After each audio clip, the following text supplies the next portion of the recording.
and the unseen awakens.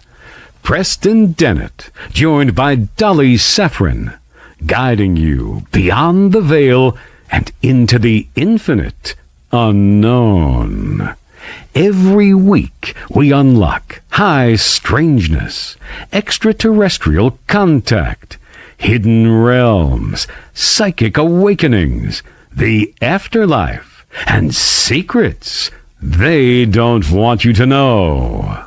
Step through the gate, and if you feel the calling, subscribe to the channel and share it with those ready to awaken.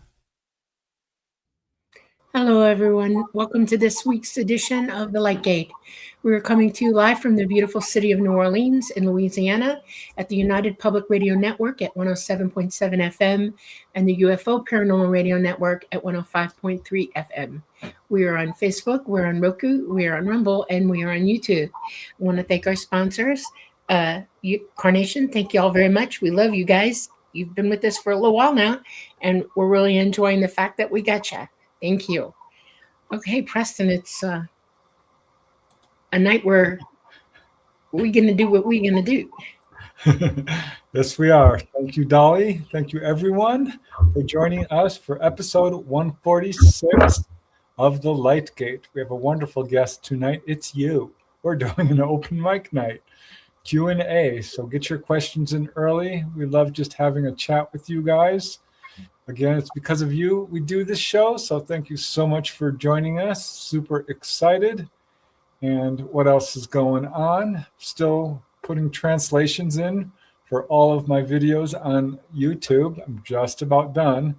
And then, of course, I will start working on the Lightgate episodes. Most of the recent ones have been translated into more than 170 different languages. That includes Zulu, Haitian Creole, Sanskrit, all kinds of Swati even. So yeah, if you speak a foreign language, you can absolutely watch this show. We are trying to really reach out to all people on this planet because all people deserve to know the truth. I also have another little bit of exciting news. Certainly for me, I've reached a milestone on my YouTube channel of over 50,000 subscribers. Huge thanks to all of you folks out there. It's because of you. So I absolutely appreciate your support in helping me to get there. I'm so excited. All right. So we're just going to dive right into it. I am going to say a very quick hello to you folks because we love you so much. And then we'll just get started. So please do get your questions in there. We're going to be doing a book giveaway as well. Not yet. I'll let you know how that works the second hour, and that should be all kinds of fun. Giving away 3 copies of Schoolyard UFO Encounters. So that's going to be all kinds of fun, and we'll get to that shortly. But let's see who we got going on here. We have Teresa Levine. Hello, Teresa. Thanks for joining us.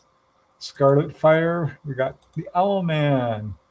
Astro Gear, open mic. So grateful for these. Oh, yeah, we love to do them. We try to do them at least, once every 2 months or so. Yeah. Yeah, it's time. Michael Kennedy, we love you, Michael. Thanks for joining us. And Charlize Bazila. Hello, Charlize. Foggy Notions podcast. We've got lots of wonderful folks here. Lil Dove. We got Poet Poems. And we got Aurora Comedy Vids. Namaste. Thank you so much. I just don't know how you do it, but we are absolutely grateful. Love you. Thank you. Scarlet Fire. Scarlet. Hi. Who else? We got Patsy Foister. Did I already say Patsy? Patsy. Hi. Either way, we love you. My bud, K for you. Hello, Light Gators. So happy to be here with all of you. We are glad you could join us. We got Daniel from East Tennessee. Hi. Quite a few other folks. Let me see. Sunny Burnett. Thank you so much, Sunny. Thank you. Truly appreciate it. Yep. Jordy Dan, all the way from England. Thanks for staying up late for us. We got Flubber Lane. We've got Painting the Sky. We've got all kinds of people. So thank you guys so much. Not sure. I think I've gotten pretty much everybody here. Oh, Joyce. We love you, Joyce. Hi, Hope Joyce. well, thanks for joining us. Benno from Oz. Oh, there's a question. Thank you, Olivia. I've put a little star on that. Yedium. I had a question, but I forgot. I feel for you. Hopefully it'll come back. Okay, all work and low pay. Boy, I feel like that sometimes. I have that one on Audible. I have no idea how many school cases there are. Well, if you have that book, we can always replace it with another. I've got several choices. There's a good question from the Sunken Lantern. Thank you. Okay, I'm just starring these questions while I say hello to all you folks. Hey, you missed me, Louise. Hi, Louise. Every day, Louise. Yes, thanks for joining us. We love you. I love you too, guys, says Joyce. Very sweet. Okay, so first let me tell you a little bit about myself. Probably already know, so I'll be quick about it. I came to this field as a skeptic, found out my brother Marco. I have 3 older brothers. That was tough for the 4th brother to keep up with him, let me tell you. But I did. Marco, my older brother, saw a UFO. That brought me into this field. Found out that probably 20-30% of the people I knew had encounters. There's 6 kids in us family. 3 of us have had encounters. The other 3 think we're crazy. Well, they did it first.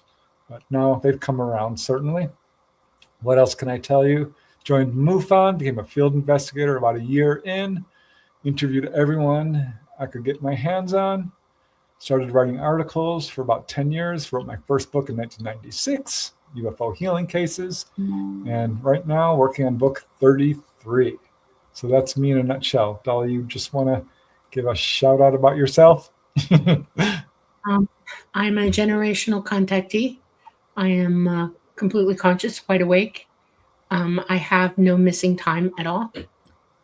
I'm an ET partial child of ET. I'm hybrid.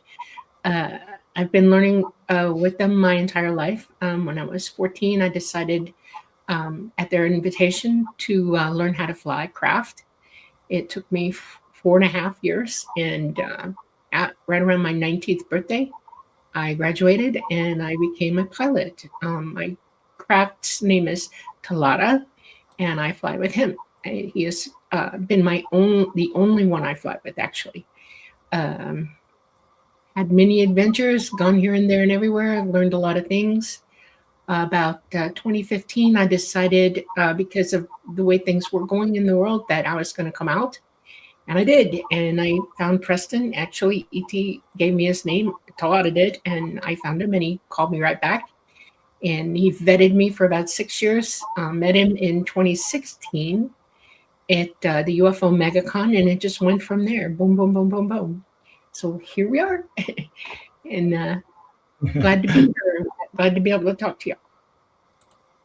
All right. Now, before I dive into some of these questions, and definitely you guys give us some questions because we're going to want them and need them. I thought I would start by asking Dolly a question. And Dolly, if you have a question for me, that would be fun. Sure. I'm going to start because we were talking. It's really interesting because every time we start talking about Dolly's experiences, I hear something new. And she told me something really interesting. There's been a lot of speculation and some reporting, I think compelling reporting, that the ET's eyes are not necessarily all black as they are described, but that rather this is a contact lens. A type of contact, yes. Dolly's confirmed that previously, but then she gave me some new information because I happened to ask her, like, okay, well, how do you put the, I don't like contact lenses. I do have a pair of glasses I use for driving, but the idea of putting something in my eye. So I asked her, how do they do that? Is it easy to take in? Is it easy to put out? Have you worn them? And the answer was pretty interesting. Dolly, can you tell us about these contact lenses? And why are they there? What are they made of? The whole deal. Well, the eyes of the grays and the tall whites and most ETs, because they don't live on this planet with the sun and have the amount of sunlight we have here, the ultraviolet radiation that we have here, their eyes developed a little bit differently. They don't have three color process, they have four in their eyes. And they see ultraviolet light really easily. Their lenses don't have a protective coating on them, where your cataracts would get yicky on you, that lens in your eye. So they see mostly ultraviolet light. They see the full spectrum of color in a way that we don't see it, but ultraviolet's at the top of it. They do see some infrared as well. So what that means is when they come into our solar system, they go blind with the light. It is too bright. It is too bright for me, as a matter of fact. I wish I had lenses on right now. My eyes right now, I'm looking at a very bright light right now. My no, no, I don't like it. So it's a lens. It's not like a contact lens. It doesn't just cover the iris. It covers the entire eyeball from end to end, top to bottom. And they put it in where you come up, and they have a little, it's like a little thing you put up to your face, and you lean forward, and it puts it up on your eye while it holds your eye open, because it goes over your whole eyeball, and it stays there. For the longest we wear them is about 6-7 hours, maybe 8 tops. And then what we do is we take our pinky, okay, and we tap it, and it pulls right out. It sticks to your pinky, and it pulls right out, and you trash it. It's recycled. It goes to get, usually turned to ash. We can go through, depending on how long you're on board. I've gone through 3 or 4 pairs in a day, because it's easy to like bop your eye on something, or somebody come up to you and brush you, or you want to rub your eye. If you rub your eye, you trash it. It automatically, it comes out. So you have to have it. And it is a sort of like a polarization shield, and it literally polarizes your vision so that any, beyond ultraviolet, any very, very bright light that comes in that's over and above what their eyes can see or take, to protect the retina. That's why they wear them, and they all wear them. I'm very photophobic. I've always been that way. It's part of my hybridization, and I've never been able to handle bright light my whole life. And so when I would come aboard, they would put a lens on me to protect me. When I started flying, I absolutely fly with a lens on. I look like Children of the Corn with it on. It freaks me out. I never, there's no mirrors on board, and you can't see yourself anywhere. Okay. And I got one of the AI grays to look at me and transmit what I look like to him, to me. And I was shocked. I was like, wow, yeah, I guess I am Children of the Corn for real. It's really creepy to see my face that way. It is. So yeah, they mostly are blue-eyed like we are, like I am, or blue-green-eyed. I actually have a green overlay in my eye. You can't see it unless you get right up to me, and you can see the green in my eye on top of the blue. And that's why they wear them. And it's they got 1 billion of them to put in, and you can throw them away, and they just have more and more and more.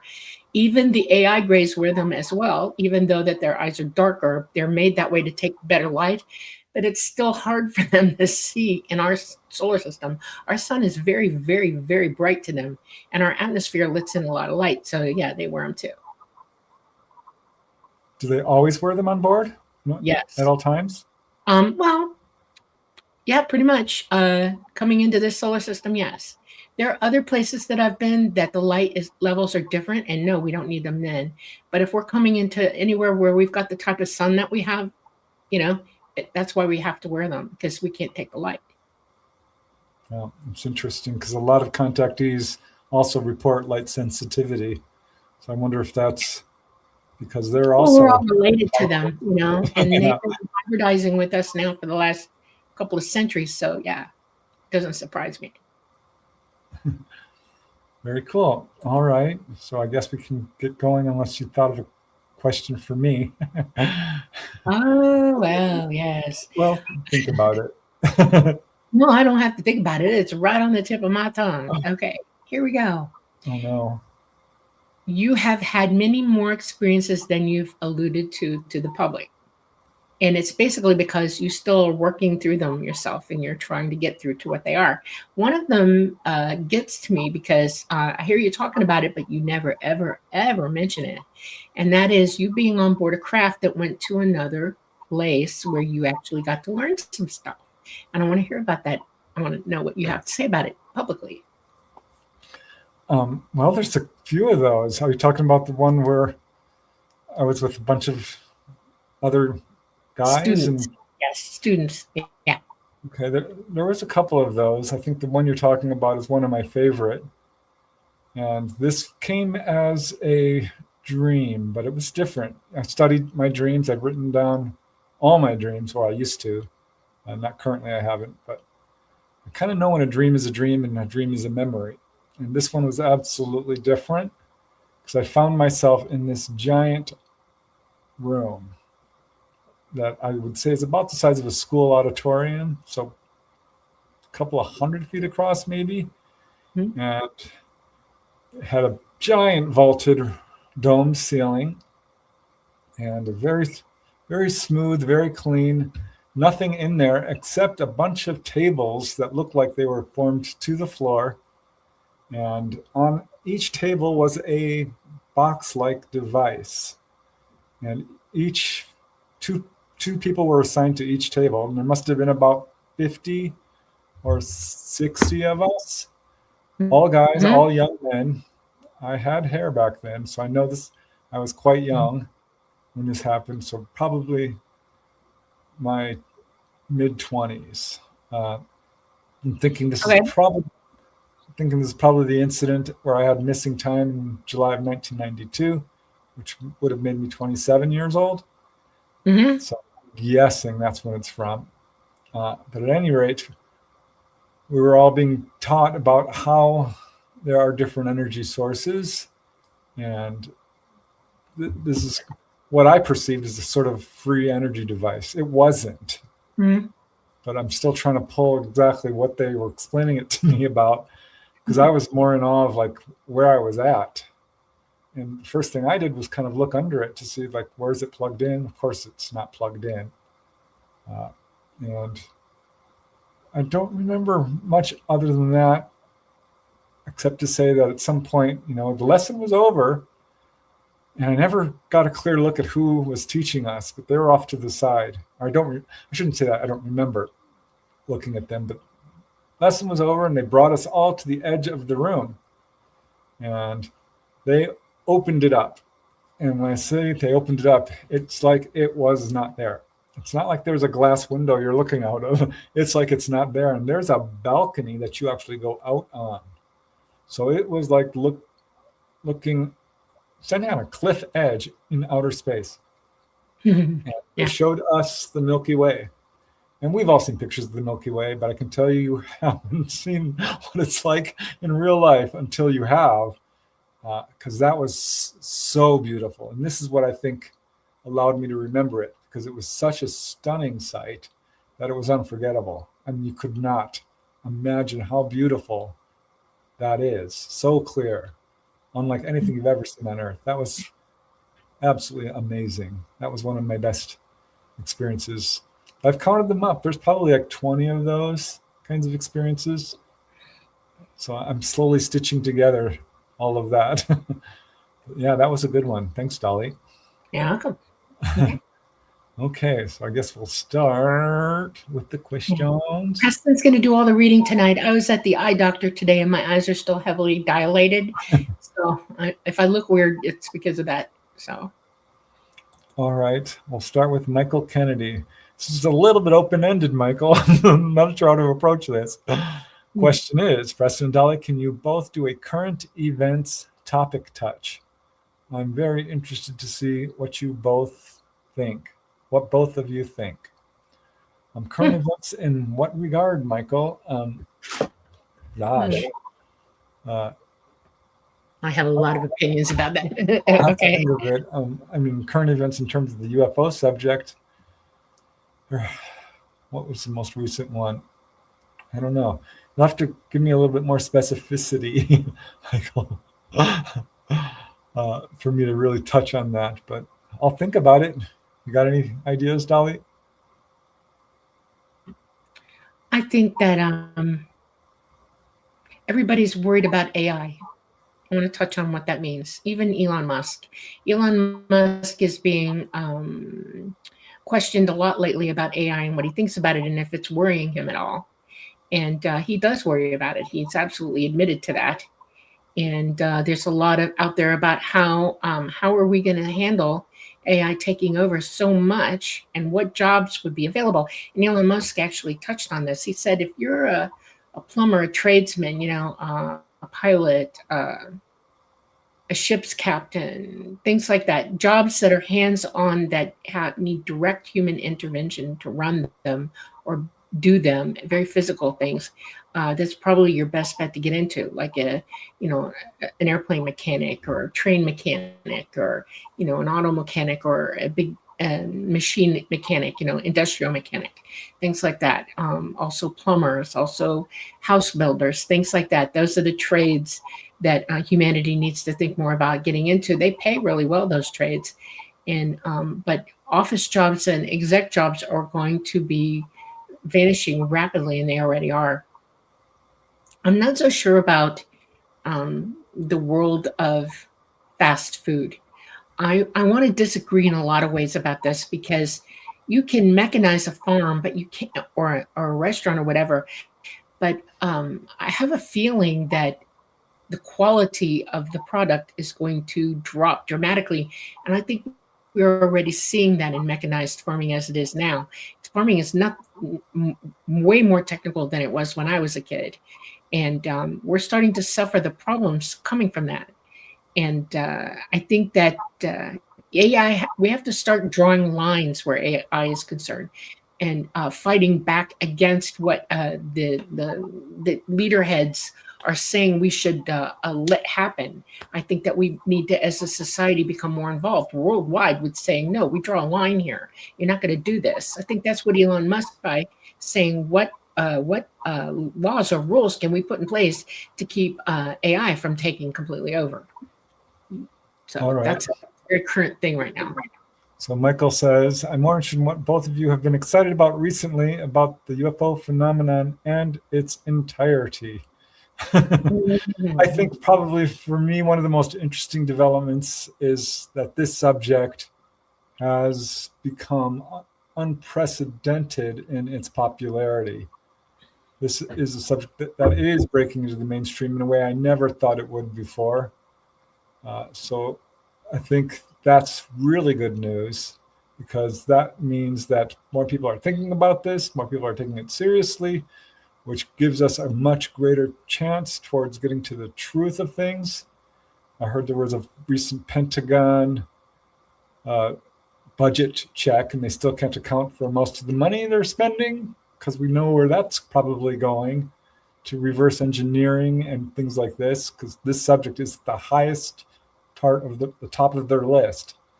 So I think that's probably the most exciting development, is that this subject is going to become increasingly popular and increasingly more seriously taken, I think. So we'll see. But I still don't trust our government when it comes to this.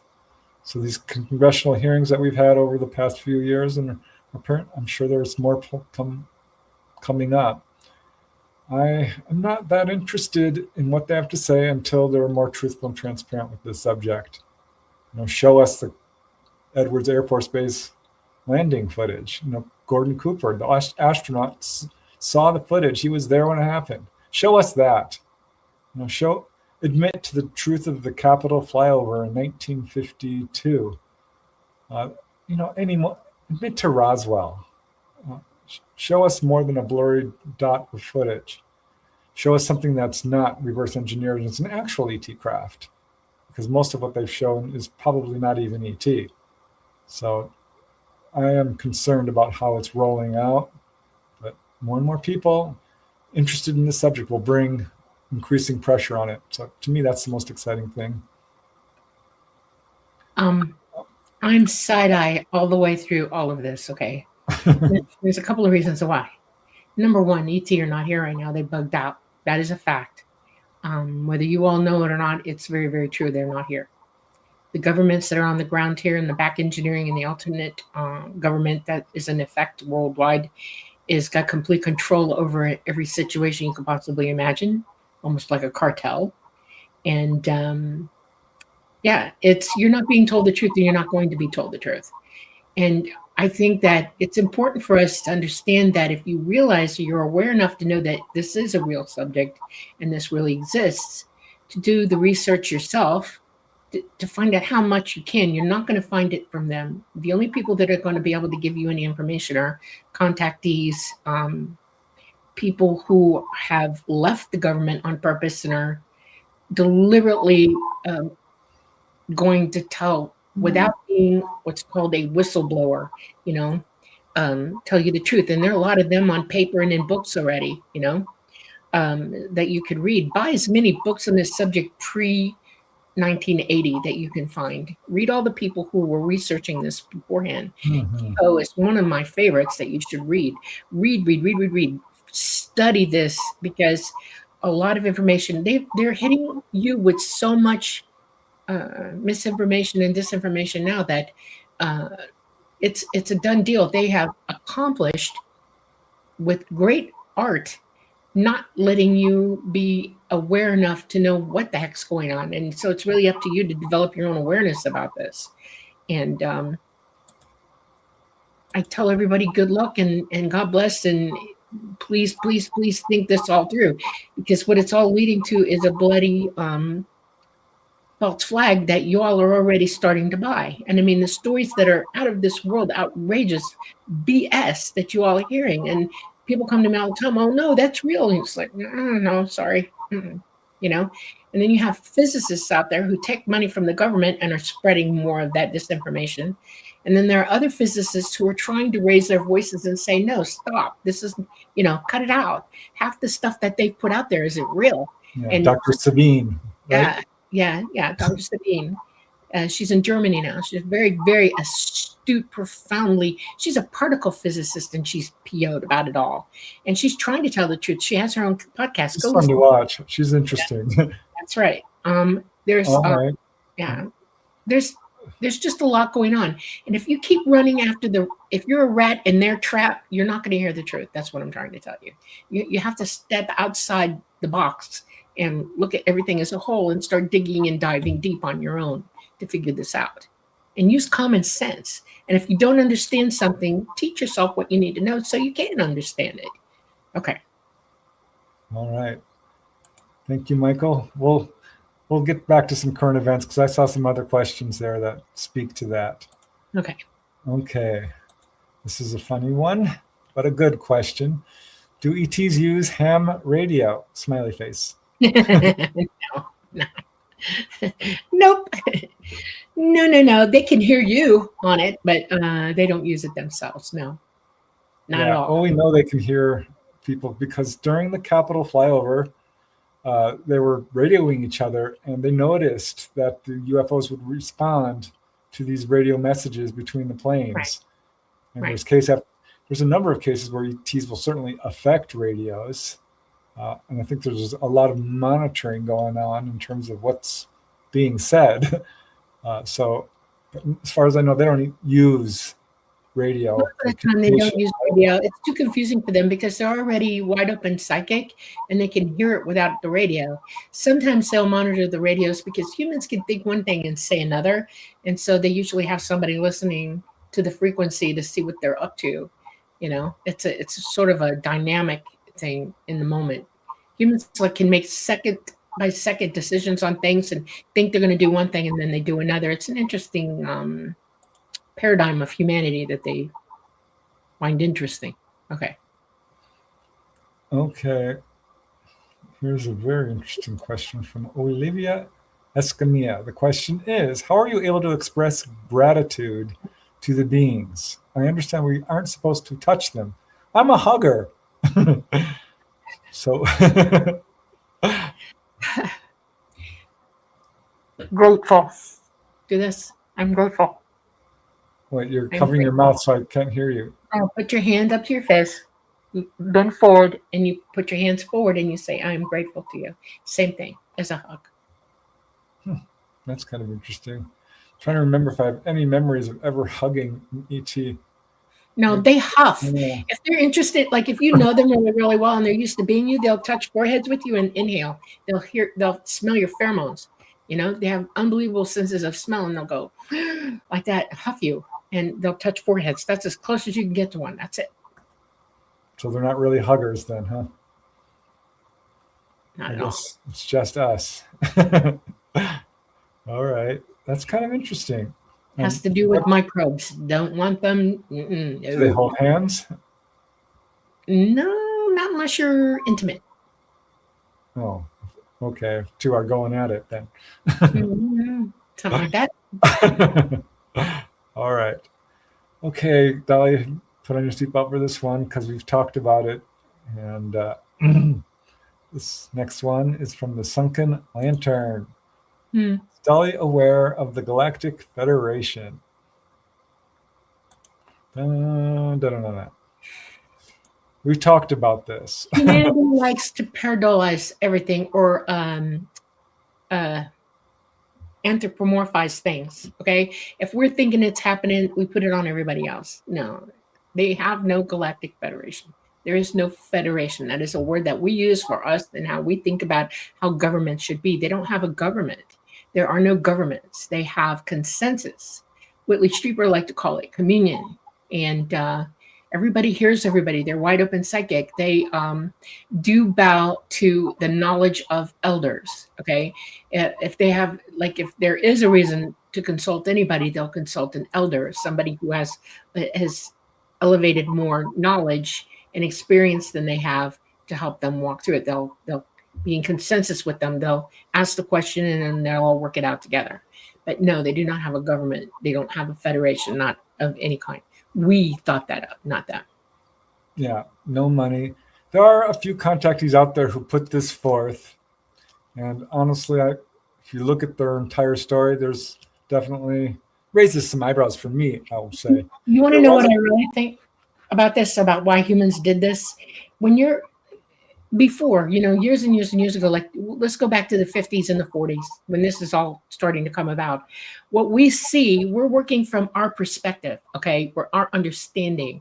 And when we see them acting a certain way in our minds, we're thinking, okay, it's got to be this. And so we give it that name so that we can try to work with it or be comfortable with it.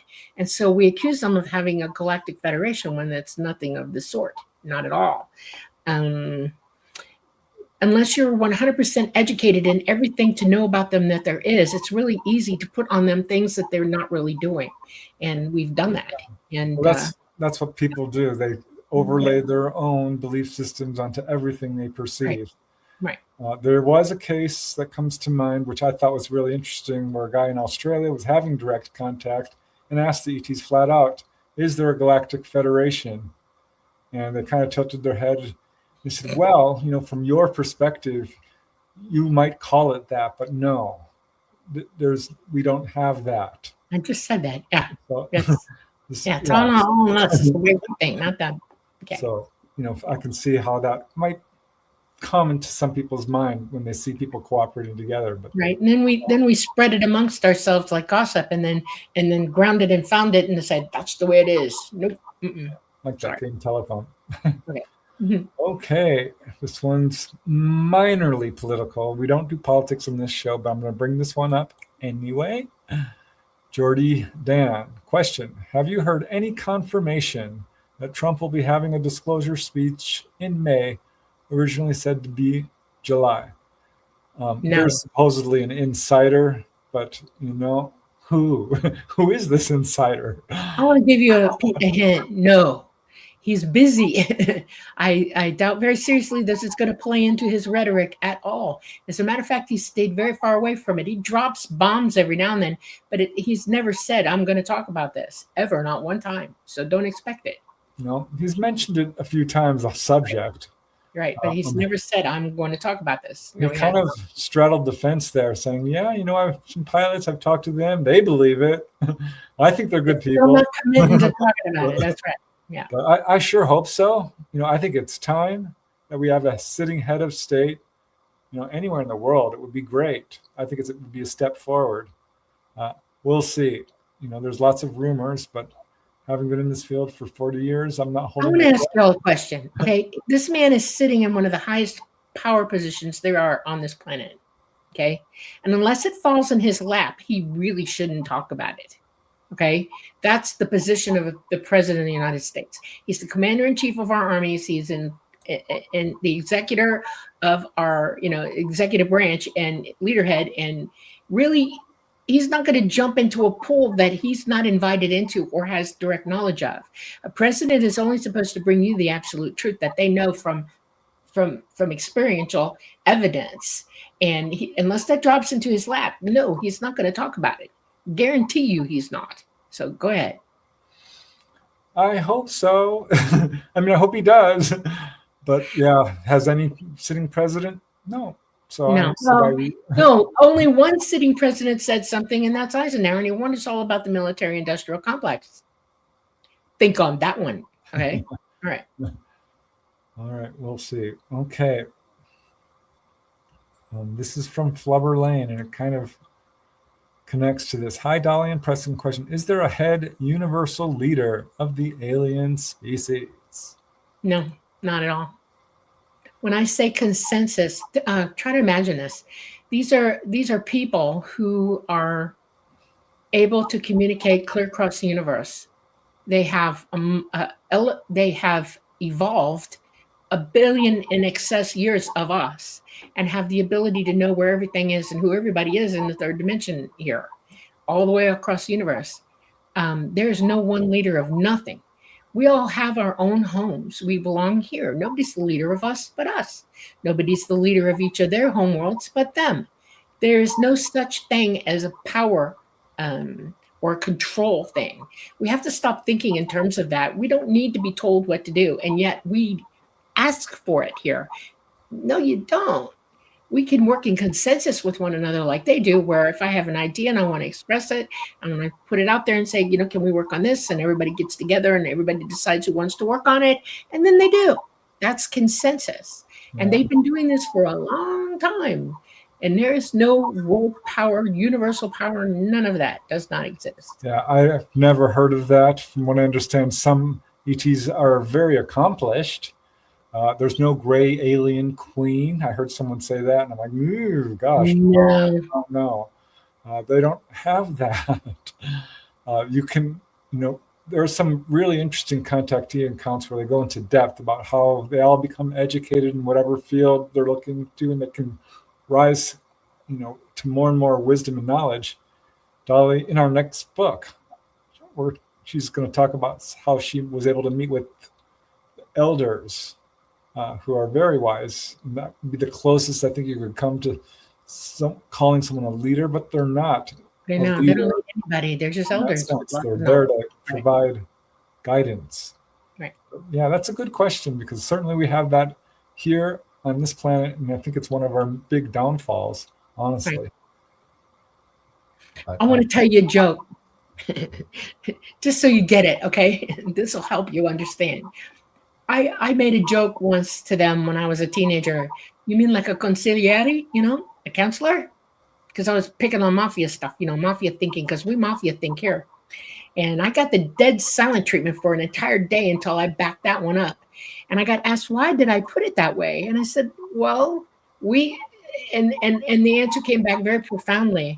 No, we counsel no one, and we expect you to understand that if that comes out of your mouth ever in any operation of explaining us to anybody else, you're going to get in trouble.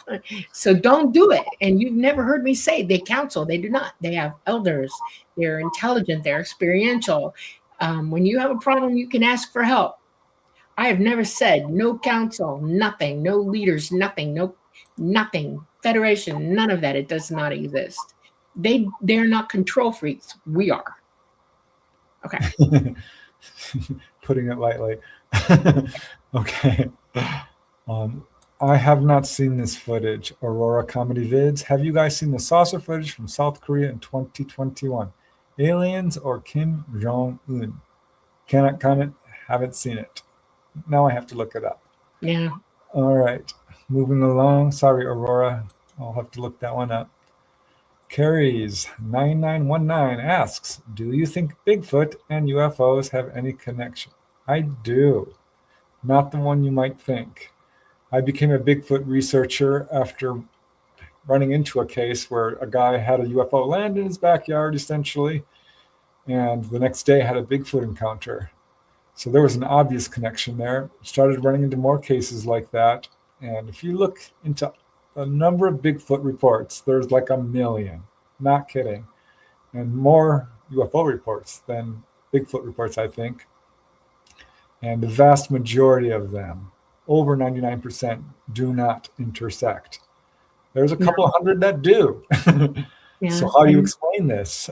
What I think is going on here is that Bigfoot has been around forever. They're sentient. They're people like us. So yes, they are contactees. Some are going to go inside UFOs. Some are going to go up. Some are talking to the ETs. So of course, some are going to be seen in association with extraterrestrials and UFOs in the same way that people are. That's my current assessment. I don't think Bigfoot is ET. I also want you to understand something else. I'm going to put an exclamation point on this. If you ever are in the deep, deep woods somewhere and you come up upon one, do not pursue it ever, because they are big animals that are smart enough to let you have it if they don't want you around. And you do not want to put yourself in a position to be had that way.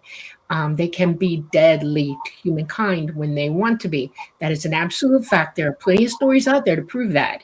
Do not hunt one down ever, because they don't want you to come near them. They have stayed away from humankind. If they had wanted to see us, we would see them, overtly see them. They would have tried to interact with us. Want to be left alone, leave them alone. Okay? Yeah, there's some cases of hostile Bigfoot from people who have kind of pursued them or even got into their territory, because that can be territorial. Right. The only reason gorillas are contacted is because they're very sweet, docile, loving little creatures. They're plant eaters. They don't eat meat, and you can contact a gorilla, which is very sentient, by the way, and they have a whole hierarchy, and you know they're there. This is not an animal like us that wants to be contacted, and they're smart enough to stay away from you. Don't chase them around. Don't. Okay. All right. Thank you, Carries. That was fun. All right. This I did see. This is from Gage Edward 2613. Did you guys hear Obama admit aliens are real? It was an interesting interview. I saw some clips from it. And he's a free person. He's allowed to say what he knows. Yeah, he skirted a bit around the issue, but it was funny when he talked about, they asked him a question, and then he gave a sort of coy answer, quickly grabbed his coffee cup and hit his face in it. I'm like, that's a kind of interesting reaction. He has NDAs, I'm quite sure, but if he's trying to tell you they exist, let's do it. Go ahead. Yeah, I feel he probably knows more than perhaps the average president. Perhaps he was more in the loop with the military-industrial complex. Because just because you're president doesn't mean you are part of that cabal, right? So to speak. Right, they'll tell you what they want you to know. Yeah. But yeah, it was interesting to hear him talk about it. I wish if he would spill all the beans instead of just giving us one or two. If he wants to stand up like a contactee and open his mouth, I would love to hear it. Let him come to one of our things and have at it. Let him come to the podcast and talk about it. He's invited. Okay.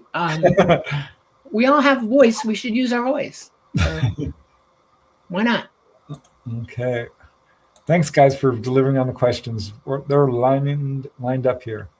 This awesome. Next one is an interesting one from Burns S, UT3DC.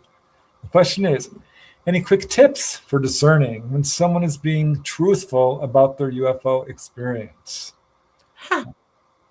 That's a good one. Yeah. Think like a detective. If information changes over the course of an hour, where if you're taking notes and that they said this and then suddenly they're saying something else an hour down the road, you need to question that. You also need to question date, time, place, who, what, where, when, and why. In other words, you should be very careful about what you let somebody tell you. Don't let them talk at you. Be proactive and question them about their experience and carefully take down what they say. If you have to chart it or record it or whatever. We all act like gossip is gospel, and it is not. Okay. And you're a detective, just like the rest of us. You make up your mind whether it's truthful or not. You can discern the truth, but you have to know how to listen and how to observe what they're saying and pay attention to what they say. Hear them, and then you'll know. That's how you know. Yeah, I think you have to be very careful because people do lie. Yes. I think people who are coming forward to sort of feel special or get fame or fortune are in for a rude surprise, because coming forward is often done at great risk to one's personal reputation. People get gaslit, ridiculed, disbelieved, and absolutely, I think there are clues you can tell when someone is telling the truth. Right. For me, I don't want to give away all my interviewing secrets, but if someone's asking for money, really not interested in hearing their story. No. But if someone says, please don't use my name. No. When people get very emotional, when people start with some caveat, like, I don't do drugs. I've got a good education. There's no history of mental illness in my family. When tears form in their eyes as they try to talk about it, when they hold back details because they're looking at you to see how you are going to react. You really have to just learn to develop your intuition. Right. There are all kinds of little details that repeat in the extraterrestrial contact experience. Right. Even today are not well known, so I look for those. There's all kinds of little things. There's something to be said for simple truth. Okay. When somebody's talking to you and they're giving you their truth, it's not complicated and it's easy. And there's not a lot of and a pausing and thinking about it, or an elevation of phantasmagorical facts. That tends to, set alarm bells. I've learned to hear whether this is, they're lonely, they're alone, they're this or that. I ask them personal questions because I'm trying to figure out, where is this coming from? Why are you telling me this? How come? There are people who have contacted me who have one just simple thing to say. This happened on this date at this time, and I can tell you all about it. And when I talk to them, by golly, they do. They just tell me exactly what happened. Nothing, no frills, no mess, no muss. Okay. And then they go quiet, dead quiet on me, like they're waiting for me to ask them a question, which is basically what happens. I got about 1 billion of them by the end of that. Where did you say it was? What time was it? And I start digging deep into the details. Okay. And if the details are there and quantified, and they have some proofs, like they wrote it down, or they have a neighbor who's a witness and they can remember the times and things like that. These are the things that you look for in truth. So try that. All right. Good question, Burns. Thank you. Okay, Aurora Comedy Vids. This is kind of an interesting comment, which deserves a comment back. I was disappointed to hear Greys are bio-robots. I was hoping they were their own race. They are. They're their own ethnicity. They have AI robots, or AI automatons is what I call them, because they're biological AI, and they're just under 4 feet tall and about 3 feet 5 inches. Some are a little bit smaller than that. Just depends on when they were made, what accoutrements they've got on them. But yes, the Greys, there's about 5 different ethnicities of Greys aside from them. So yeah, they're their own ethnicity. I 100% agree. I've had a number of people tell me that they have never experienced the kind of love from a Grey from any human being in their lives, not their wives, not their child. Mm-hmm. They use the same word, a love, what do they call it? Love like never before. Mm-hmm. So I thought, they're absolutely living biological beings, very much like us. And some are AI robots, but those are usually the ones that come down and scoop people up and are not terribly emotional. So people get this idea that, they're all like that. No, they're not. Good question. Thank you, Aurora. And now we're moving to the next one. And this is from All Work and Low Pay. Question. Are there any reports of blue-skinned, human-looking aliens that either of you know of? Or anyone in chat, for that matter? People, I've heard, not blue, dark blue, but bluish. people who like colloidal silver need to be careful because they can turn blue. Silver doesn't leave your body and it gets into your skin and it turns you silver blue. Yeah, the human Just smoke. saying. I know that. Unbelievably blue. Well, if you go back to India, and at the time of the Vimanas and all that, their principal gods are blue. That gives me pause because I've never seen an actual that color blue being. But we have a tendency to overemphasize things, and we talk about things until they become very big and overdone. And if you say something over and over again, over time, it can change. And I think that's what we're looking at, is these blue beings were probably grays. And because the grays have different ethnicities like we do, we have different color skin, and they can look quite blue at times. And yeah, perhaps a hybrid. But definitely, I've heard of blue-skinned beings. The human-looking ones look very much like us, with all the complexions, and the variations of complexions we have on this planet. So you will see ones who have dark brown skin. There's that depends on melanin. Almost black blue a little bit. Black, yeah. But lights, yellowish, peach, olive skinned. All the things that we see here, I think, do turn up with human-looking ETs. All the ETs. Yeah. Which is why I don't like to call them Nordic. Okay.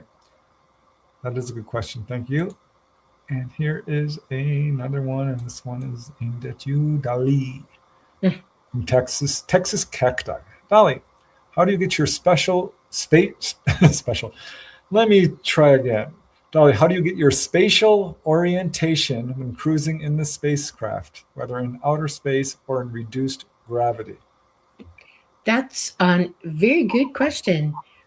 I am in remote view 100%. I remote my consciousness out into a part of a light ball. It's like a dodecahedron that gets really big once it's initialized.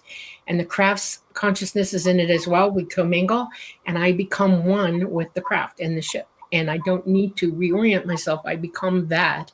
And it's as natural to me as it's being, while I'm talking to you now. It's my state of existence while I'm in that phase of consciousness. And so it's really easy. And when I come out of it, I'm just fine, no problem. So, but that's how it works. Yeah, it's interesting because people will be taken on board and they look out the window and they're shocked to see that they're already way out in deep space. They don't feel a darn thing. Right, well, they're inside graviton wave bubble. Yeah, and, which kind of speaks to that. It's not exactly the question, but all right. Now, before I pop up the next question, I do have an announcement. We're at the top of the hour. It's time to do our book giveaway. We're giving away 3 copies of Schoolyard UFO Encounters, and here's how it works. You get one guess. I'm going to repeat that twice. One guess. One guess of a number between 1 and 1,000. We have a secret number Dolly and I have agreed upon. Transmitting it right now. Remote view me in my head, if you dare. So yeah, one guess. That this closes at the end of the show, about 10 minutes before. So get your guess in. One number between 1 and 1,000. 3 closest guesses get a signed copy of Schoolyard UFO Encounters. If you already have it, I'm certainly happy to provide you with another copy of one of my books. All right, and while you guys are pounding me with your guesses, I'm going to pop up another question for Dolly to ask. I have something to say about this, but Dolly, here is the question while I read all the numbers that are pouring in, and there's a lot of them. From Peter Van Horn, If only some abductees remember anything, what does that suggest about how many people might be having encounters without remembering anything? Did you get it? A lot. A lot. Everybody has a memory. If you're not, I don't like the word abductee, contactees. Okay, let's go there. All right. Abduction is a bad word that the government wants you to use to make you afraid of them. Please stop doing it. It's contactee if you're contacted. Everybody has the ability to remember if you're remembering without fear, shock, or aversion. In other words, when you get contacted by them, some people go into dead shock, fight or flight, they'll freeze up. It's almost like going into catatonia, and they literally lose the entire experience. And there are a lot of people who do that because they're afraid. They're in shock. They don't know what's going on. It's totally bamboozled them and they're freaking out. Now, repetitive contactees often do remember because it's so repetitive that they've finally gotten over the initial shock and awe of it, and they've lost the fear of it, and they're starting to really, really, really, really remember. And there are a lot of people out there, I guarantee you, who have a lot of conscious memory and they're not talking. And it's because they're keeping themselves out of the conversation for a reason. And it's basically, it's their experience, it's their knowledge, and they don't need to go jumping around about it. And I want y'all to understand that there are a lot of people like that, a lot. Okay. And it's more than you know. I mean, we're talking, ET knows every single human being that's born on this planet. And you have been contacted from at least once from birth, once from midlife, teenagerhood, and then once from adult life. And they just keep up with everybody. There's so many of them, you have no idea. And their abilities are so excelled, or, they just know who you are. And it's amazing. What I would say to everybody is this: why don't you want to remember? Why don't you want to learn to lose your fear? Why don't you want to realize that they really do exist and that they're brothers and sisters to us? And learn to, when you do see them, open your mouth and ask them questions. I can guarantee you on board, it's very rare for anybody to open their mouth and say, okay, why am I here? What's going on? What are you doing? Everybody's just sort of like, and watching. And it's annoying as heck for me because it's like, you got nothing to say about this? Nothing? No, they're terrified. And I wish they'd calm down about it and just say, hey, what are we doing here? Can I look out? Can I go here? Can I go there? They'll do it. They'll help you to remember if you want to. Think about that. Instead of watching Friday Night Frights, turn it off. Start thinking about what conversation you would have with them if you could remember seeing them. What would you ask? Dream about that. Intend for that to actually occur. If you learn how to OBE or use your consciousness to go out and amongst the ether and everywhere, ask a question, ask the all-mind a question, like you pray, people pray, ask God questions, same thing. Ask the all-mind, it's what ET refers to God. They'll answer you, but you got to be willing to hear the answer and not overlay it with a bunch of coming from your brain. You always want to know everything. We want to be told everything, but we don't want to listen to what it means or what it says. Think about that. And it might help y'all out a lot. It might actually give you some foundation to work toward elevating yourself to being able to use your abilities and things like that. Yeah, it's a lot more than people think, even within the UFO community, that's for sure. Yeah. And I've talked to a number of contactees who feel exactly what Dolly is saying, that pretty much everybody has had some level of contact. Sorry, I'm trying so hard to keep up with these numbers. That's okay. This comes up a lot. I want to talk about something real quick. Everybody asks me about their propulsion systems. They do not use propulsion in any way, shape, or form. Propulsing means that you've got an engine that sucks air in, atmosphere in, and shoots it out the tailpipe so that you propulse along that stream of air being heated up and being concentrated at the tailpipe so that it pushes you forward. That is not how it works for them. they use antigrav technology, light technology, graviton wave technology, and it's all electrical. It's light, and it creates many different things. And I want to talk on one of them because people are trying to figure out what this is and what that is, and I'm just going to go straight into it. Okay, there are dead places in space, where there's absolutely nothing, and I say, "Oh, anti-gravity, what is that? Dark matter." Nope.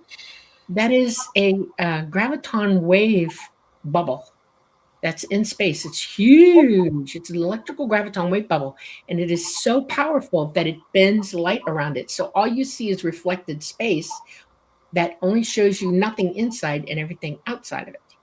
And people go crazy when they see it. It's like, well, look at this. It's almost like you see this universe and it's, or a galaxy, and it's compressed like this, and it's got an open end down here and down here, and these two huge bubbles of nothing. That is a graviton wave bubble.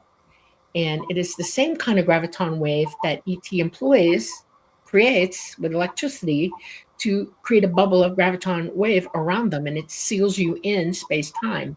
In other words, you go outside the third dimension, you go outside of space-time, and you're held in stasis in a protective environment where nothing can touch you. They use several layers of it. There's one on the inside to keep you okay on the inside, and there's one outside the craft, and then there would be another one when they light gate. There's 3 of them. When they come into atmosphere with us, they're using 2.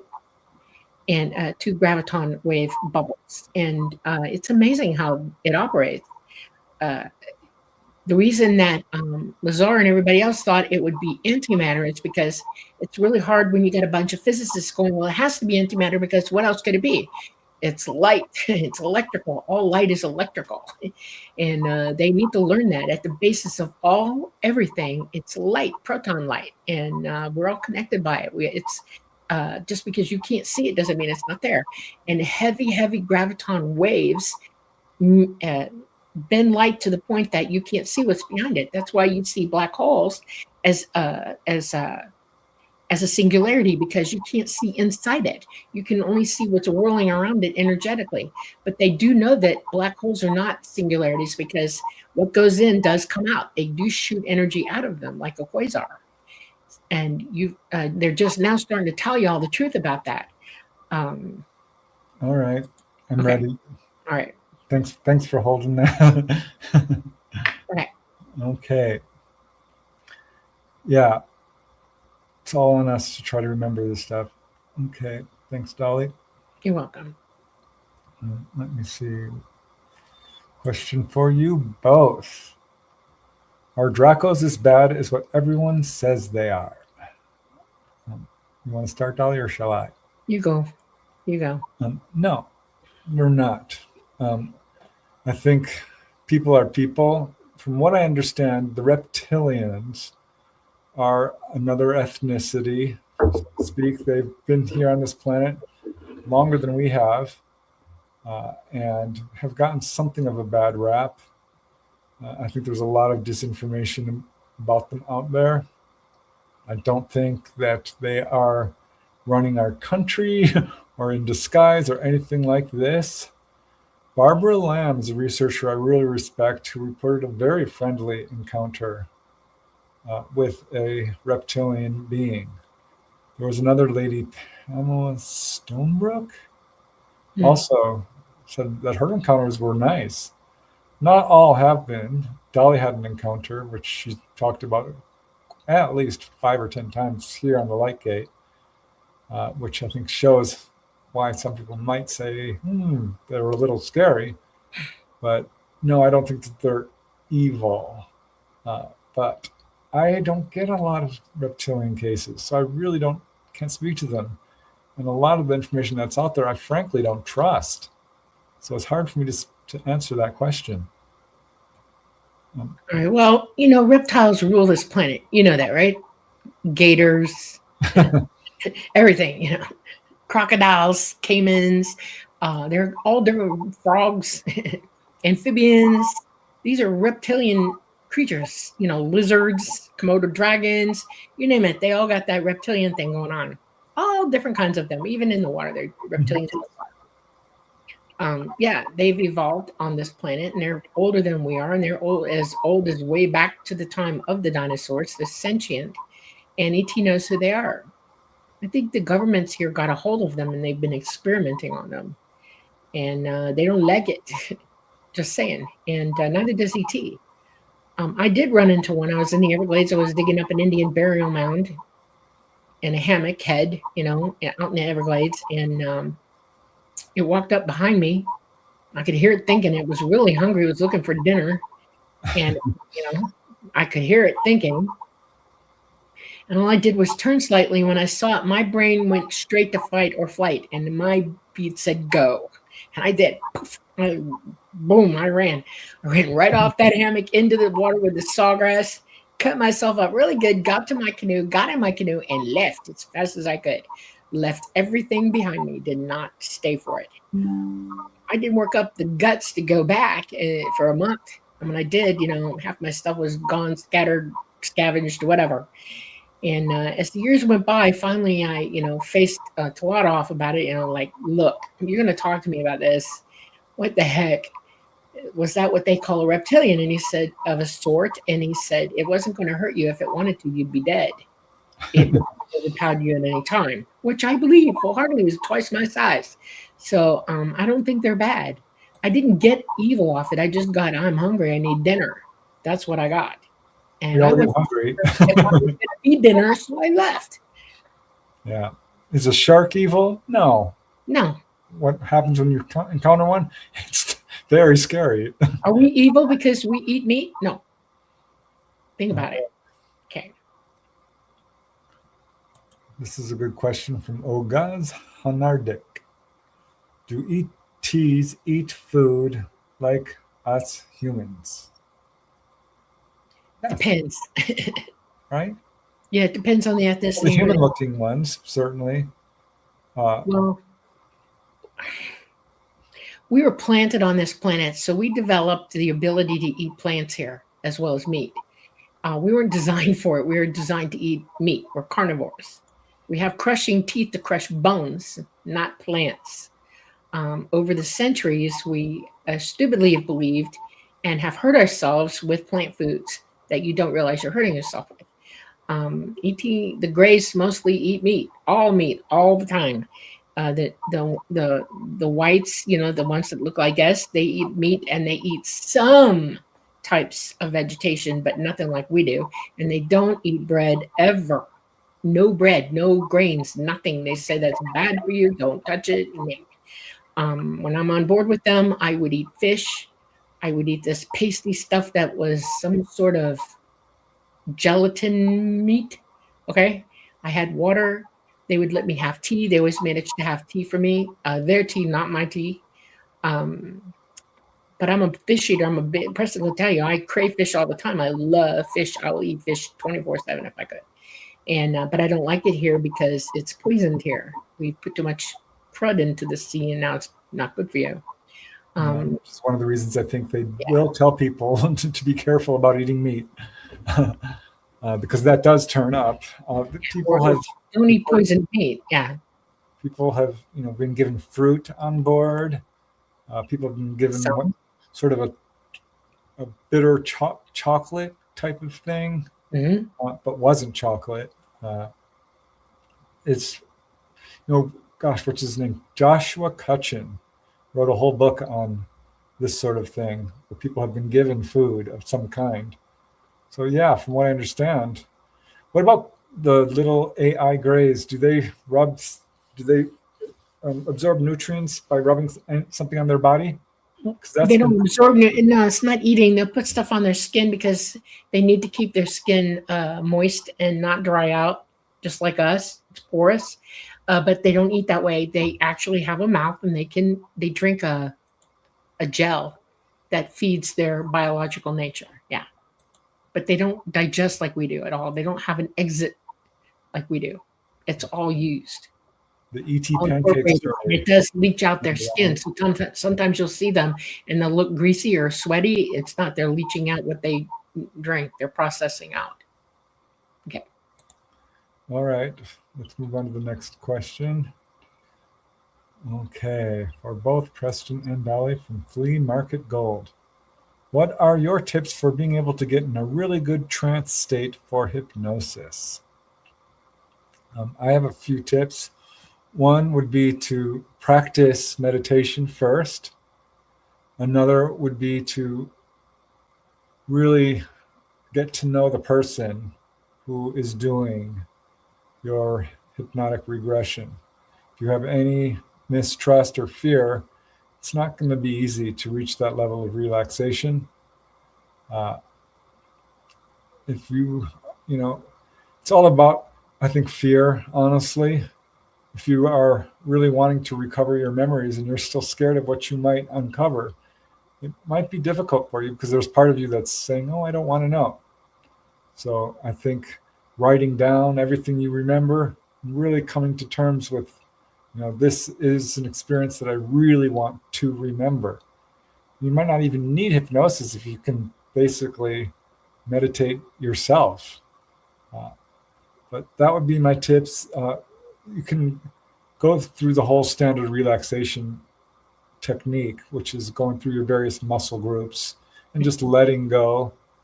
And there's all kinds of techniques to learn how to relax, but ultimately that's what it comes down to, relaxing the body and the mind. That would be my tips. I don't know, Dolly, what do you think?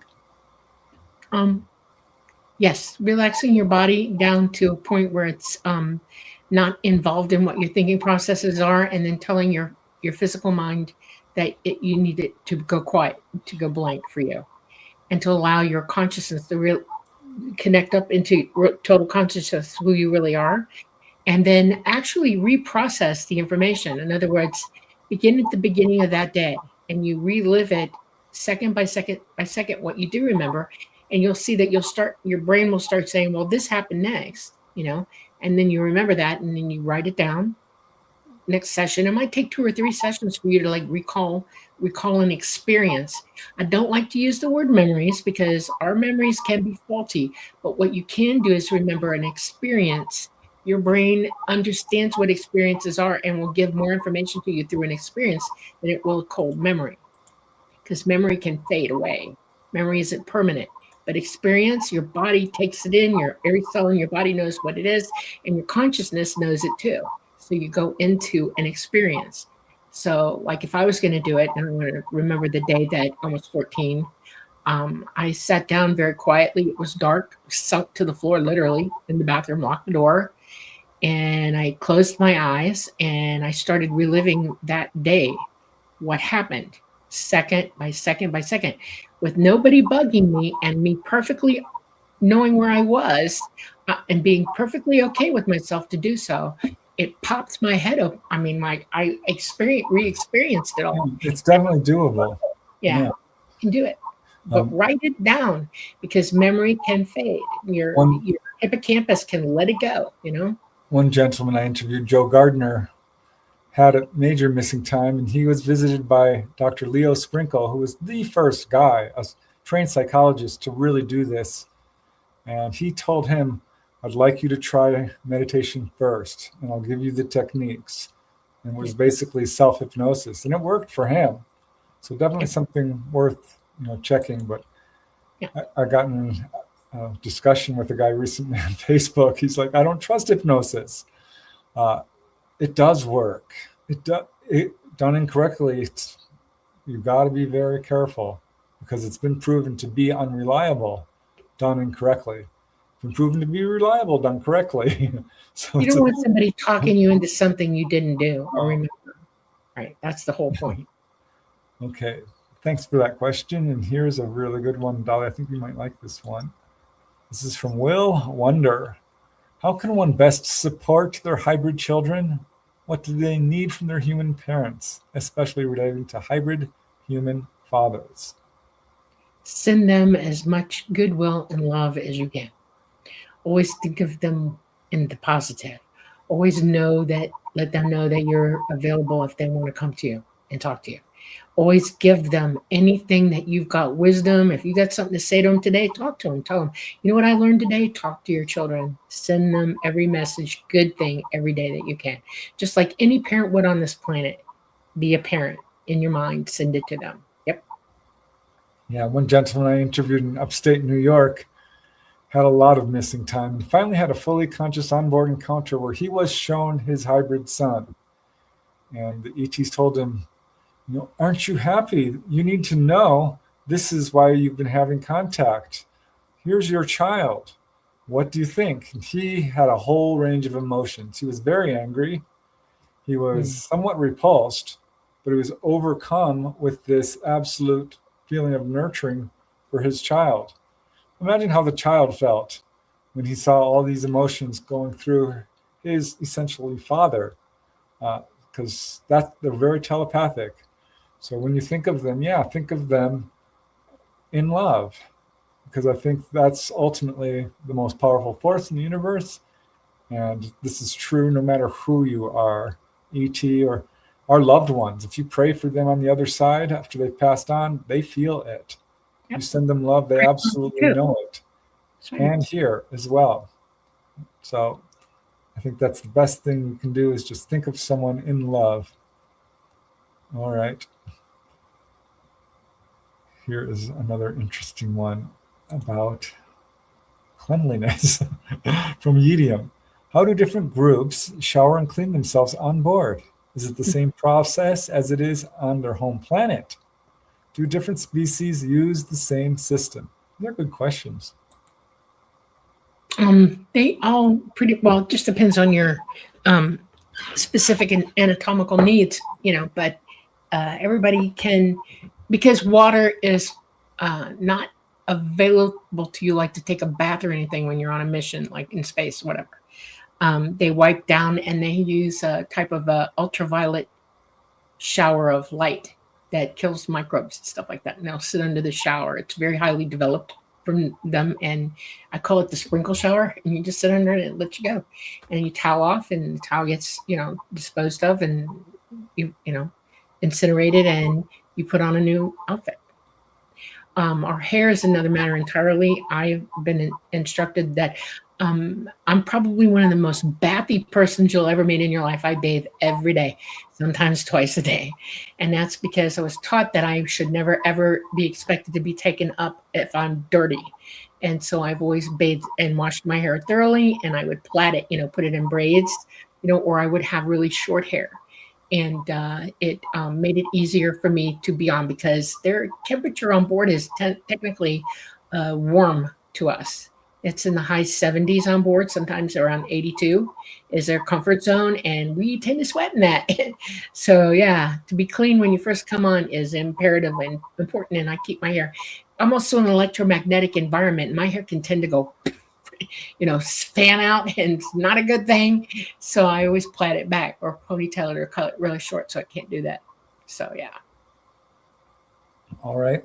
One more announcement. Book giveaway. Closest winning number gets a free book, 3 winners. Still time to guess your number between 1 and 1,000. One guess only. We've got some people who look like they're going to win unless you have not given your guess yet. One guess only, one number between 1 and 1,000, and you win a book. Winners will be announced shortly. All right. Moving along, we've got like 40 questions, Dolly, so let's see if we can get this done. Okay. I do want to say something about this question. Betty Andreasen talked about how she was given a light shower. That's what I'm talking about, the sparkle shower, yeah. Another guy, Don Anderson, said the same darn thing. He asked them what that was, and they tilted their head and said, soap. So, I thought that was interesting. I heard that and microbial soap, that's right, yeah.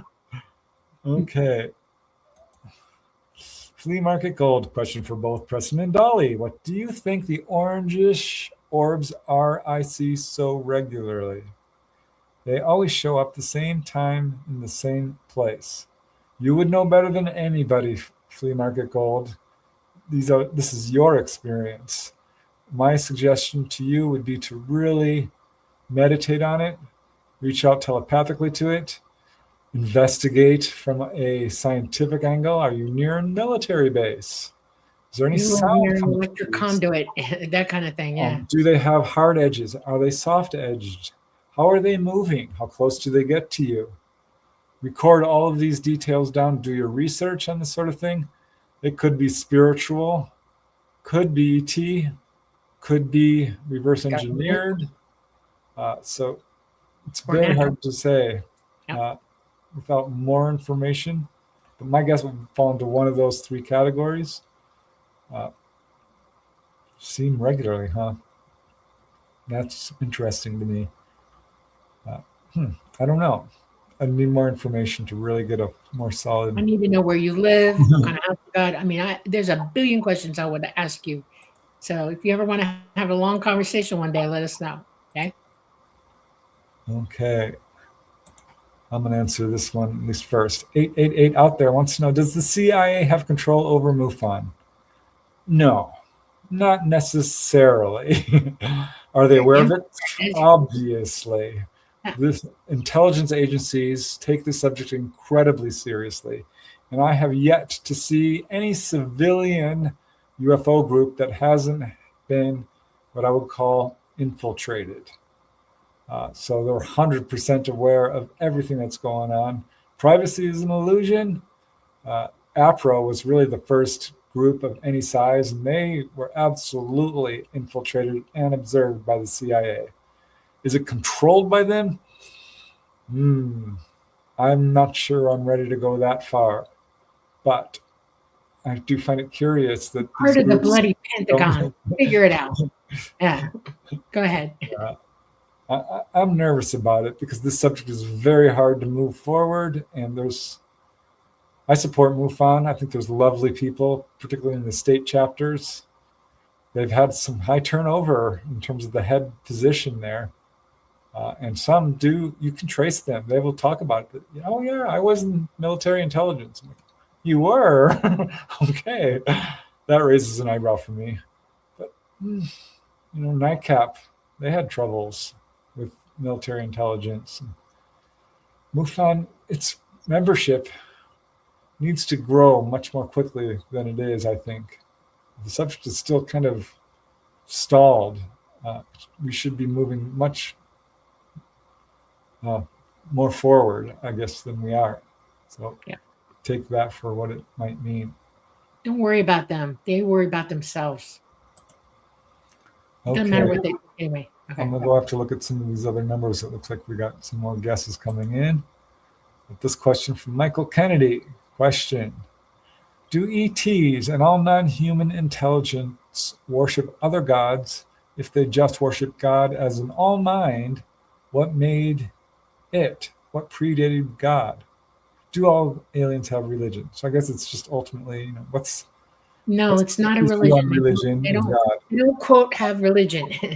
They understand the universe in a way that we do not yet. So it's hard to explain this, but God to them, they call the all mind. And that's because we're all components within the mind of the all mind. And we are connected, like the saying, you are me, I am you, we are all one. We're all one inside the mind of the all mind, and we have autonomy. And that is to say that we're able to think of ourselves on our own, and we think independently of it, but we're still connected to it. That's how you can communicate with it, and it can communicate with you.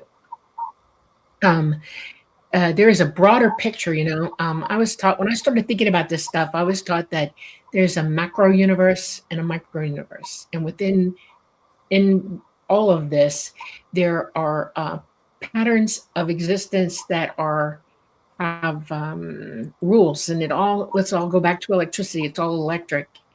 And, people want to talk about multiverses. Well, I wouldn't think of it that way exactly. Our universe is in a bubble, and it's got its rules, okay? And other universes would be in a bubble too. And how are we all connected? We're connected by conduit electricity. Like we have a brain, and we have bubbles of electricity in our brain. We have nodes and electrons and firing pins and all kinds of stuff going on. Well, think about the entire macro existence of multi-universes living like a brain together, and each bubble is its own universe, and it can communicate back and forth. There's a lot to learn about this or to understand about it, but until everybody here can understand what the math would be, the maths for that, I wouldn't try to explain it to you. There's no point, but I will tell you that it is electric, it is light, and we're all in it together. And yes, they know that we are a part of a greater thing than ourselves. And the idea that we're coming here and learning in this dimension is to elevate our abilities, our consciousness, our wisdom, our knowledge, to be able to converse or have open conversations with the rest of our all mind, to get in there. What happens when you reach the same level as the entirety of the all mind? What happens to you next? That remains to be seen. These are all questions that we could ask if you start to understand what the reality of all this really is. So. All right. Still have like 40 questions, so let's go quickly. I'll give you 3 minutes for this one, Dolly. Or more if you need it. Fine. This is from Fun Talks TV. I like this question. What other different animals are there out there? Ooh. Well, I have to tell you one that lives here that's from out there is giraffes. They did not come from here. Not at all. They got put here with us. Hey, have fun with this. We have some examples of that around where you look at it and you go, where did that come from? How come it can live here like this? Octopus, platypus. Platypus, yeah. Octopus, yes. We're a diverse planet, and we have a lot of stuff here that comes from out there as well, and yet we all living together here, and it's like it's a big educative tool for us to explore and understand that we're not alone. This didn't originate here. What are you talking about, Darwin? What? So what other animals are there out there? Are there space cows? Are there space cows? You know what I mean? Not exactly like ours. Well, it just depends on the gravity and how big they get. I mean, you know what a gaur bull is? That's from Africa. And those suckers weigh 1,800 pounds on the hoof. And they're like Brahmas. Our Brahmas are a cross between a gaur and a regular, cow. Our Herefords. And you make a Brahma.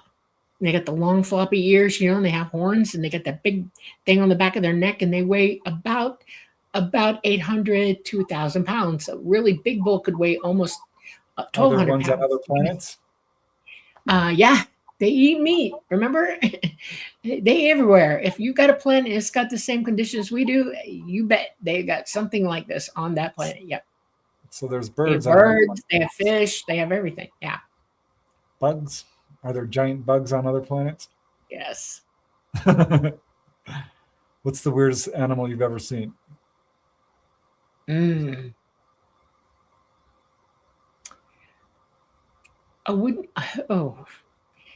an animal that you can't see, but it's there until it wants you to see it.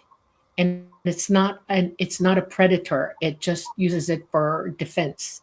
And when you do see it, you go, huh? Because it's you think you know what you're going to see when you see it, and then when you do, you go, huh?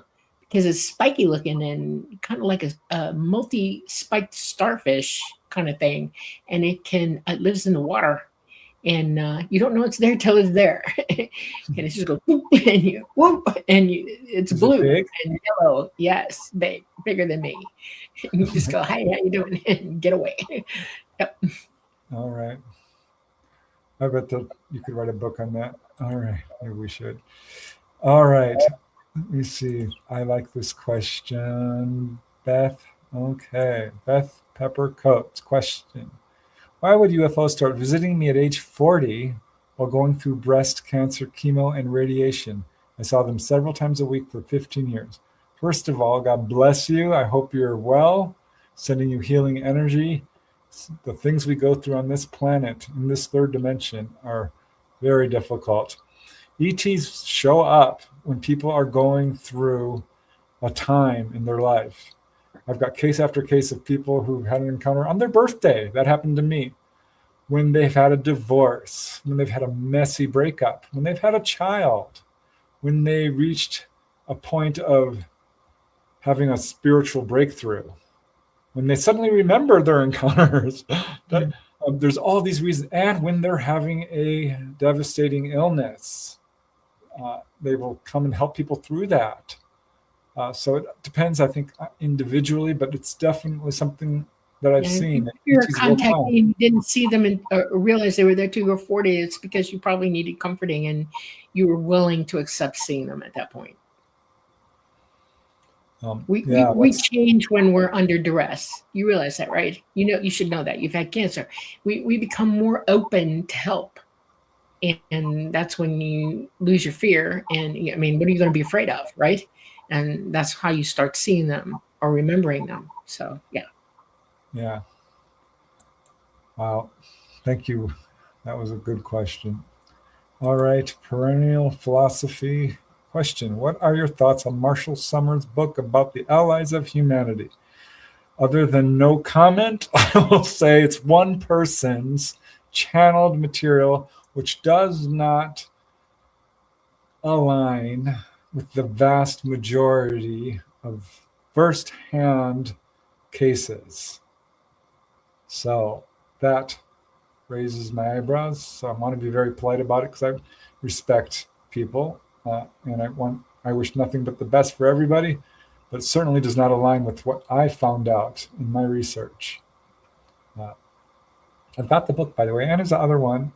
I saw him once. We didn't really talk, but some interesting things he's saying, but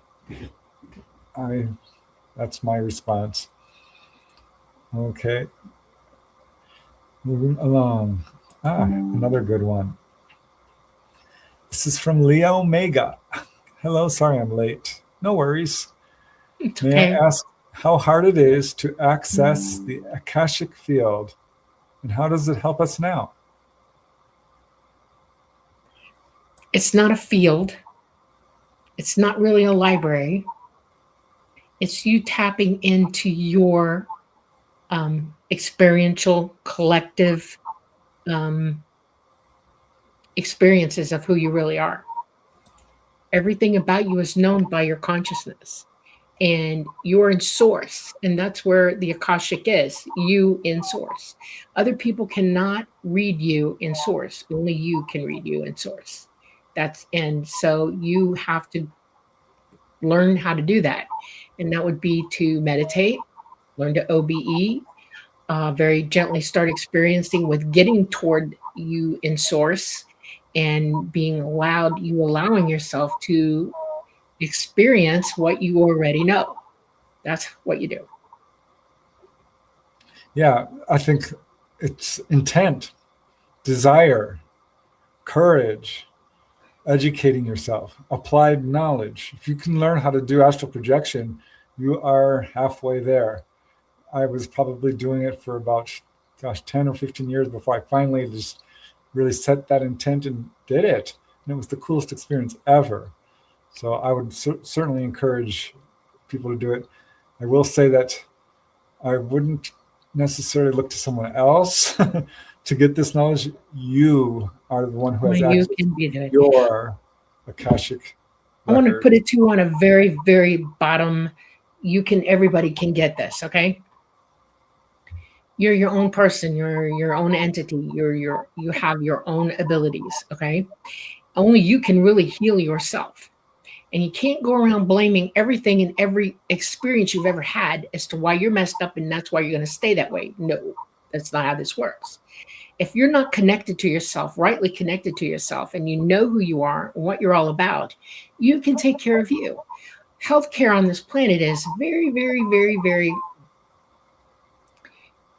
dubious and sometimes sinister because we should not tell people what to do to heal. You can't do that. All I can do is tell you these simple things. You have a mind, a physical mind that's habitual. And if you want to break the habit, you have to build a better one to replace it. You. Okay? Me. We're all responsible for ourselves. If we all worried about taking care of ourselves and helping and healing ourselves before we try to do anything for anybody else, we'd all be a lot better off because we wouldn't let crazy go out into the universe like we do. There is no excuse for you telling somebody, I'm all messed up and I'm all bent up and I can't do it, and I'm going to treat you really crappy because of that. Excuse me? I'm not going to talk to you anymore if you're going to act like that. Bye-bye. See you. Woo-woo. Get away from me. because I'm busy taking care of myself and healing myself, and I'm coming at you with love. And if you're not going to do it in a loving way, bye. And that's what we all need to learn how to do. Nobody can tell you what your memories are, what your experiences are. Your Akashic knowledge is you, your consciousness, and it's in source. And for somebody to tell you this is what you have to do, da da da da da, no, go within to go without. That saying is valid 100% of the time, all day long. Know all that is knowable about yourself and then proceed. This is the greatest gift that we can give each other, is to tell each other the bloody truth and tell it in love. And I'm telling you in love. I love you enough to tell you that you are a wonderful, beautiful being. You have everything going for you. And all you have to do is tap into at will. That's all you have to do. I love that. Okay. Thank you. I got nerfed. Really appreciate it. Thank you. So I am going to just pop this question up real quick, which is asking about me. You have a very even-keeled temperament. Would you say you've evolved to this accomplishment, or have you always been this way? Oh, which no, I evolved. I used to cry when I was a boy. I was a crybaby. I was. But, when my mom passed away when I was 19 years old, that really woke me up, because I was living in absolute terror and fear, and decided this is ridiculous. I found out there were liars on this planet. There was corruption. There was a cover-up. So that really set me to working hard on myself and discovering my own personal power and trying to become a very good person and conquering yourself. And Dolly talks about this as well. This is one of the reasons she's been able to do so well with the ETs, because she's worked really hard on that. I can't stress that enough. If you can conquer other worlds, but you will never go anywhere until you conquer yourself. So I'm still working on it. I get mad. You bet I do. But, we're all human. We are all here to experience all the emotions, okay? Joy, shock, fever, pain, all of it. Anything that can cause an emotion in you, you're here to experience it. How you work your way through it is up to you, okay? And you can either do it with as much concentration or self-will as you can, will on yourself, intended to figure out what you can do to help yourself, resource, figure it out, or you can be a victim of it and be miserable most of your life. It's just up to all of us. And if you see somebody, like if you're helping yourself and you're good at it, okay, and you've conquered something, and you see somebody going through the same thing, sit down with them and say, you know what, I have had these experiences, and let them talk. Let them get it off their chest. And then what you say is, this is what I thought to do for myself, and let them listen to you. And maybe you can help them find a path to themselves to figure it out for themselves as well. Listening is the greatest gift you can give anybody. Yeah, and we're offered challenges. I love the comments you're making, Beth Pepper's Coates, how that experience that was initially quite tragic for you really opened doors to help you change your life. That's so cool. Yes, and this is what this school, so to speak, offers us. So look at that. All right. See. Question from Flea Market Gold. Do ETs go to heaven? Do we get to Everybody does. We're all in source together. We're all in this universe, and we all live in it together at the same time. And we're all in source together. And just because we have a different ethnicity or we live in a different place in the universe doesn't mean that we all don't go to the same place. Yes, we do. Yep. Period. And you can absolutely do it right now, because we are already there. Yep. And you'll see ETs there as well. Yep. There are people who've been taken on board and shown deceased loved ones, had visits with them. So, all right. Okay, we're going to just touch on this because this is something that does come up in some channeled writings often. This is from the Sunken Lantern. Are you aware of this shift? Not in the individual sense, but in the mass shift of humanity to the fifth dimension. We are in the fifth dimension. We are in the sixth. We're all connected to that. Humanity is not going to shift to a higher dimension. We came down to the third dimension to learn. Yeah, this body that you're in right now is going to do what it's going to do here, and then you're going to leave it off, and you're going to leave and go back towards source, and you're going to start over again somewhere else. If you want to be born into another dimensional space, you have to acquire the wisdom and the knowledge to get there. You're at level 3. That's how I try to tell people. See the 12 levels? You're at level 3. Finish and go to. We're almost in level 4. We're actually level 3, 4 here. Okay. If you want to be a level 5th dimension person, get through this life and be ready to transition into that then. But no, not everybody's going to go at the same time. You have to work and gain the knowledge. Reward without work is nothing, and you gain nothing from it. So think about that. So you will go to the 5th dimension at some point. So Yeah. it's something to look forward to. So yeah, in the sense that is true. Work it. But yeah, we're all going to have to, continue to gain experience to get to that level, Right? So to speak. All right. Let me see. This is another question that you can answer better than anyone else, Olivia. I went to bed but was not asleep yet when I heard near me some clicking sounds that were very quick. I wondered if that might have been a being saying something to me. I will say the mantids, people reported a very clicking kind of language. I'd wonder when that happened. But this could be a number of different things, because you can be traveling out of body, makes all these kind of weird clicking sounds, popping sounds. It could be a spiritual entity. Could have been a loved one trying to talk to you. Tap tap tap tap tap, click click click click click. It could be anything. Yeah. When something unexplained happens to you, what I recommend people do is immediately clear your mind, relax, and try to trace it intuitively. Go within and really think about it. If you had a missing time encounter, it was Melinda Leslie talked about this. She had missing time. She immediately sat on her bed and just meditated and remembered the whole darn thing. So that would be something I would do if something like that happens again. Even if if you're feeling really bad for some reason, figure out why. If you're behaving in a way that surprises you, Yeah. trace it. I want to make a point about something while you're saying this. I want to add something into this appropriate moment. Do not use drugs. Do not use DMT. Do not use whatever that stuff is, because all you do is locking yourself in your physical mind and you can't get out. Okay? ETs don't use drugs. They use drugs here to control you. Okay, go ahead. All right, a bit of a non sequitur, but absolutely good advice, and I 100% agree with it. All right, Fun Talks TV. Is the universe expanding? Have ETs visited the threshold of creation? What's at the edge of infinity, Dolly? There is no edge. It's infinite. So I hate to tell you this. There is no time. We're all locked in here, so in the 3rd dimension, 4th dimension. So you'd see there's an arrow of time, and this is all your physical mind can conceive of it. But trust me, there's no such thing. It doesn't exist. You think it does here, but no. So infinity is, the letter 8 turned sideways, the infinite loop. That's infinity. It never ends. Never, ever, oh ever. my gosh, we're almost. Okay. Well, we're never going to get to these questions. I just realized we have a few minutes left. Okay. Darn it. So let me just see if I can find it. I'm going to have to skip some of these questions, you guys, because there's no way we're going to be able to answer all of these. Alexander Hat Julius. Are OBEs and NHI connected?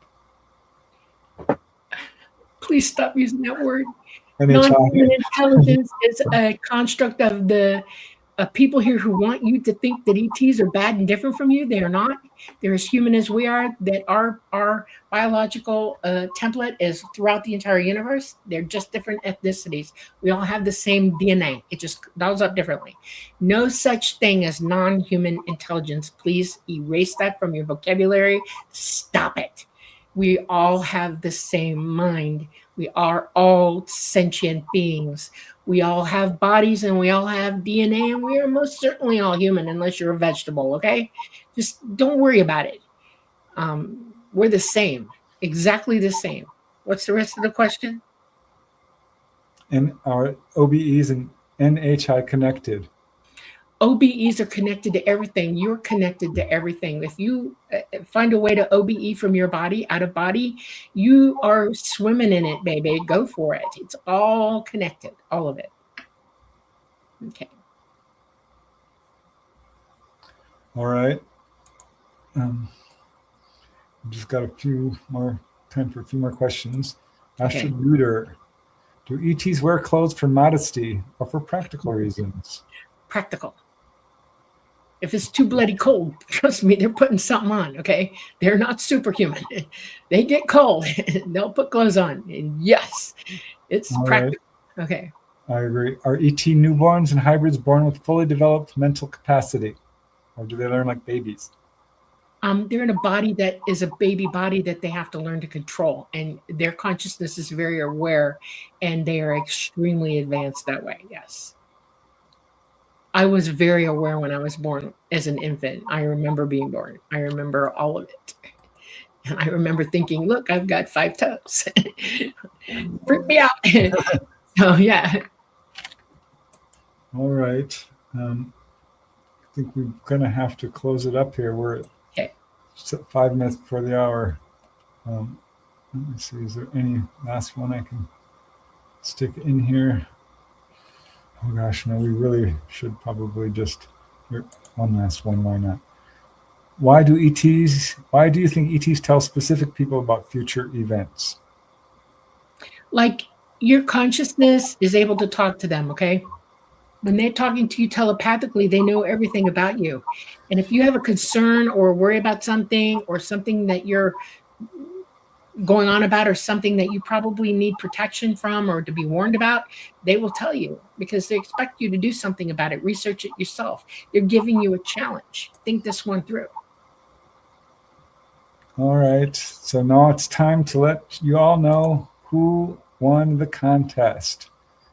And I tried to make stars, but let me see. The secret number was 614. So it looks like Holistic MD came closest, 616. Again, our secret number was 614. I believe the other closest one was, let me see. Gosh, I tried to mark it down. 647, Joe Monica. And AM 730 guessed 621. So that was just 7 off. And that's the one I tried to put a star next to, but I don't see it here. So yeah, it's 621 AM 730, 647 Joe Monica, and 616 Holistic MD. So what we want you to do is write an email to Preston at prestonufo@gmail.com and say, we need your address so that we can mail the book to you post haste. So if you do that tonight, we will love you forever. Make it easy on everybody. And we'll get it out to you as fast as we can. We don't have a mailbox. We have to go to a post office where we have a box and we do all our stuff. And we'll bring it out to you as fast as we get that address. So prestonufo@gmail.com. Yeah. Okay. And thanks, guys. If you feel like, wait, you skipped my number was closer, let me know. Because, it's hard for me to go back and reread the comments. Yeah. But I do my best. So, yeah, definitely email me. There's my email on the ticker tape below, prestonufo@gmail.com. If you've had the book, Schoolyard UFO Encounters, you can certainly ask me for another one.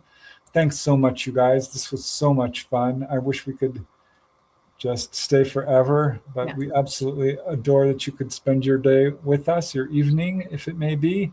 Namaste, Sunny Burnett, all of you guys who donated as well. Special thanks to you guys. It means a lot. We love you dearly. Love you. Thank you. All right, we better get going because we're now pushing. We have 1 minute to get out of here. All right. Thank you, everyone, for visiting us on the Light Gate on this Monday night. I hope you all are well and happy and warm and have everything you need in this life. We love you very much. See you next week. We are coming to you live from the beautiful city of New Orleans in Louisiana at the United Public Radio Network at 107.7 FM and the UFO Paranormal Radio Network at 105.3 FM on the Gulf Coast. We're on Facebook, we're on Roku, we're on Rumble, and we are on YouTube. All right, everybody. Mwah. Later. Thank you, Joe.